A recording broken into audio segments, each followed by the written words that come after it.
Jadi di sini gue mau bahas apa maksud dari Mokondo atau Momekdo sih, dan dari mana sih asal usul kata Mokondo dan Momekdo itu berasal. Seperti yang kita semua tahu, Mokondo atau Momekdo berarti modal kelamin doang, yaitu seseorang yang ada maunya cuman tidak bermodalkan apapun. Pengertian ini berlaku untuk laki-laki maupun perempuan. Tapi apakah iya kata Mokondo atau Momekdo muncul begitu saja? Tapi coba kita cari tahu asal usul bahasa ini berasal. Mokondo atau Momekdo merupakan bahasa gaul yang belakangan ini bermunculan di berbagai media sosial yang membuat bertanya-tanya nih, maksud Mokondo atau Momekdo itu apa sih?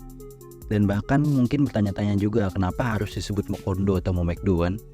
Nah, pengambilan kata Mokondo dan Momekdo ini menurut gue emang cocok sih sesuai penggunanya. Yang maksudnya itu modal KNTL doang atau modal MMK doang. Pasalnya penggunaan kata ini digunakan untuk ngasih tahu bahwasannya seseorang tidak bermodalkan apapun gitu loh dalam menjalani suatu hubungan. Tidak bermodalkan yang dimaksud ini biasanya lebih dimaknai kepemilikan secara materi maupun kemampuan secara individual yang dimiliki seseorang yang bersifat nihil atau nggak punya sama sekali gitu loh guys. Mokondo atau Momekdo dalam kasus contohnya gini nih, kalau pacaran semua materi disediain hanya dari satu belah pihak dari biaya kencan, seperti makan, who I'm gonna meet, where I'm gonna wind up.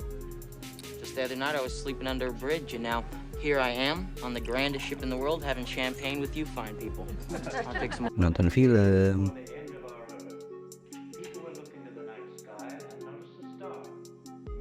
bahkan sampai transport. Pihak lainnya hanya bermodalkan badannya aja gitu loh. Yang namanya juga modal kelamin doang gitu loh maksudnya kan. Walaupun Mokondo atau Momekdo tidak pandang kinder, tapi sepertinya istilah ini lebih menyudutkan kepada pria ya, yang dimana tanggung jawab pacaran lebih banyak di pria. Karena seorang pria sebagai pemimpin dari suatu hubungan ya nggak sih, yang jadinya istilah Momekdo malah jarang disebut, yang sering disebut jadinya malah Mokondo doang kan. Sebenarnya istilah atau kata Mokondo atau Momekdo ini tidak bermasalah sih jika ada komunikasi jelas dalam suatu hubungan.